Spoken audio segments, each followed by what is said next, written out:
Ok, alors on poursuit avec une nouvelle page, la page 4. Donc on avait parlé de division, mais on va s'intéresser après la division cellulaire à l'information génétique en fait. Donc ça va comme suit. L'information génétique. Puis quand on parle d'information génétique, en fait on parle de matériel génétique. Puis le matériel génétique, comme vous savez, c'est l'ADN qui porte donc l'information dont la cellule va hériter.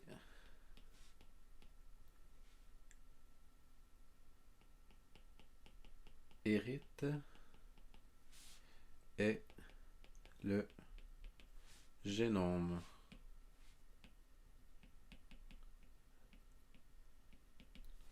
Un mot clé ici. Donc, qu'est-ce que c'est le génome? Ça correspond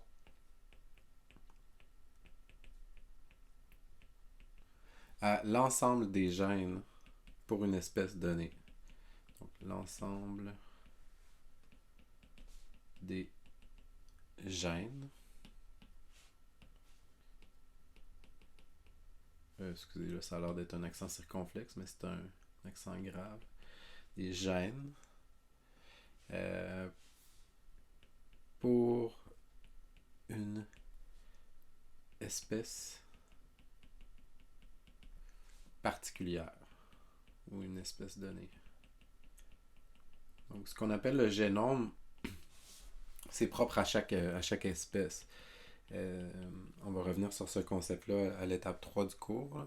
Mais ce qui explique la différence entre les espèces, c'est notamment qu'elles ont des génomes, donc des molécules d'ADN différentes qui sont incompatibles bien souvent, la plupart du temps. Donc, par exemple, un génome de chat va être différent d'un génome humain qui serait différent d'un génome de blé, par exemple. Ce sont tous des organismes vivants, pluricellulaires, eucaryotes, qui possèdent donc un noyau avec de l'ADN à l'intérieur du noyau. Mais ce n'est pas les mêmes molécules d'ADN, ce pas des molécules compatibles. Ils ont des génomes différents. On va se donner un autre exemple, où en fait on va aller faire un petit dessin. Les gènes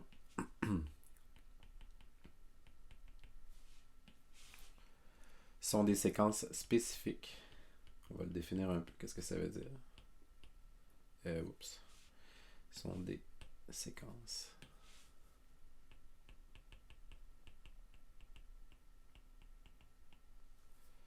spécifiques. Puis ça, ben, ça vaut la peine de le surligner. Encore une fois, c'est un concept sur lequel on va revenir, là, le concept du gène puis de la génétique, là, un peu plus tard, dans l'étape 2, mais quand même pas tout de suite. Donc, des séquences spécifiques dans l'ADN.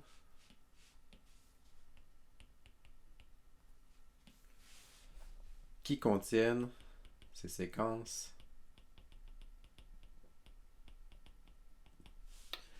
l'information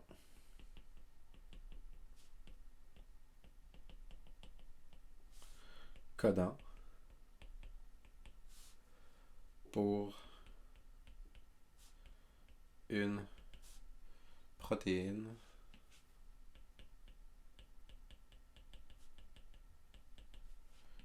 spécifique.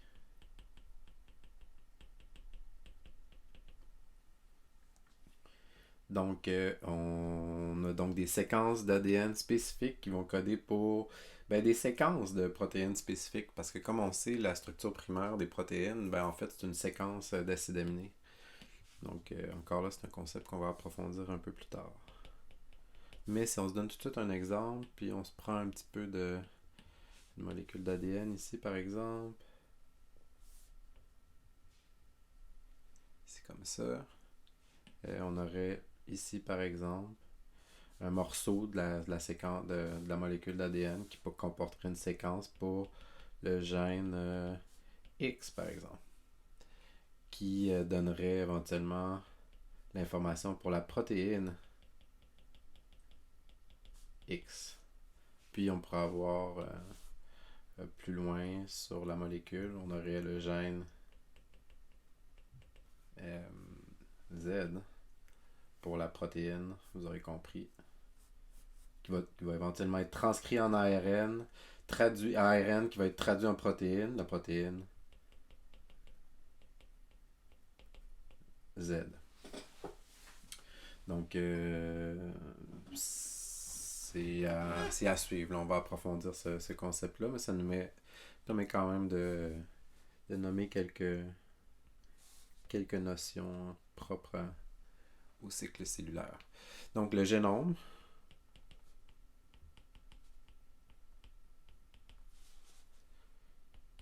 est donc, puis on va mettre en jaune,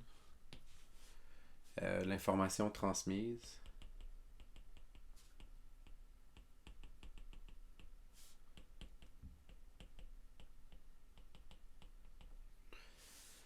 de façon héréditaire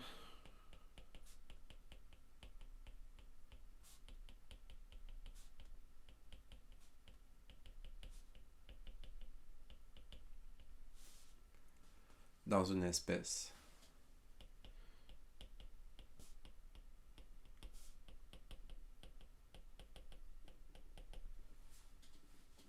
pour fabriquer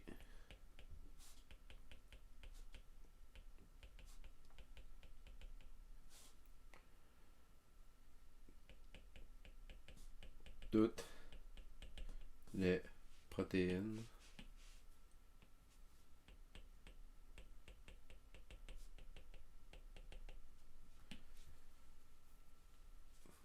dont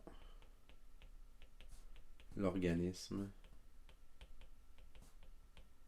de cette espèce-là a besoin pour vivre et se reproduire. Donc, dont l'organisme a besoin pour... Là, on va le mettre en couleur parce que c'est deux concepts. La survie puis la reproduction qu'on va distinguer, qui va avoir un rôle et se reproduire, qui vont avoir un rôle important quand on va parler d'évolution un peu plus tard. Ok, donc ici on va conclure cette page de notes avec une petite distinction entre deux types de génomes. On va se prendre un génome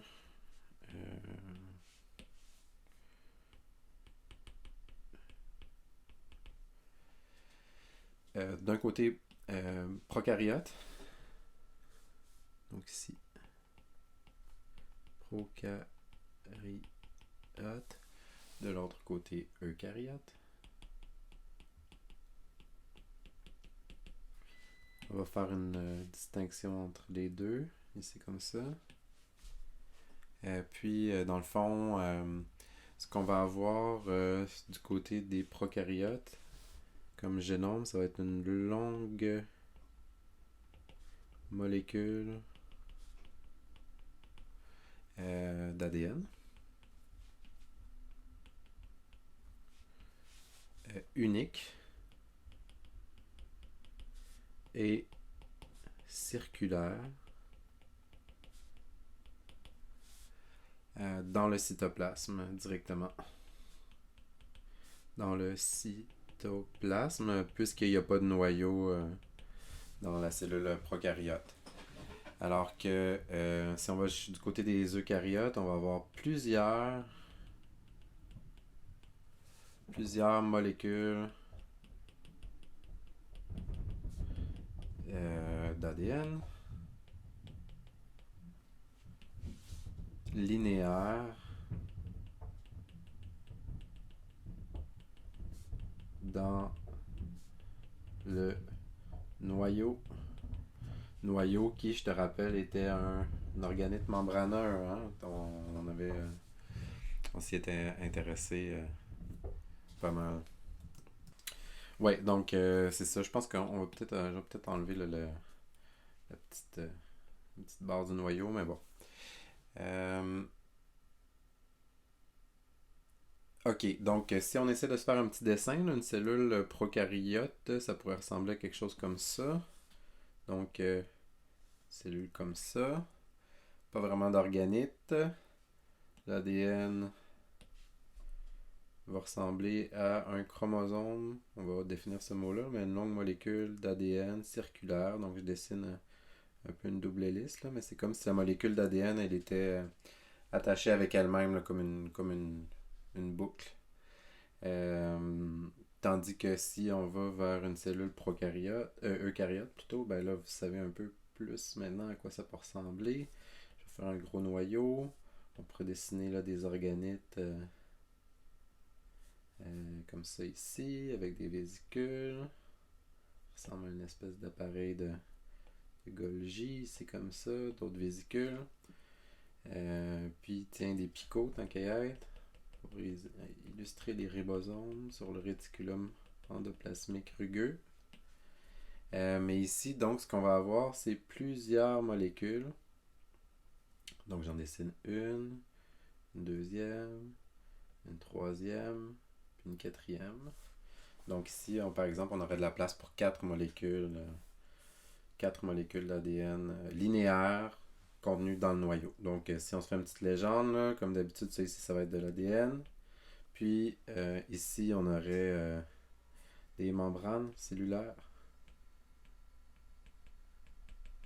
Donc organisées très différemment selon que si on est un prokaryote ou une cellule eucaryote. Voilà, ça va conclure pour cette vidéo-ci. On va dire que c'est la page 4. Bye bye!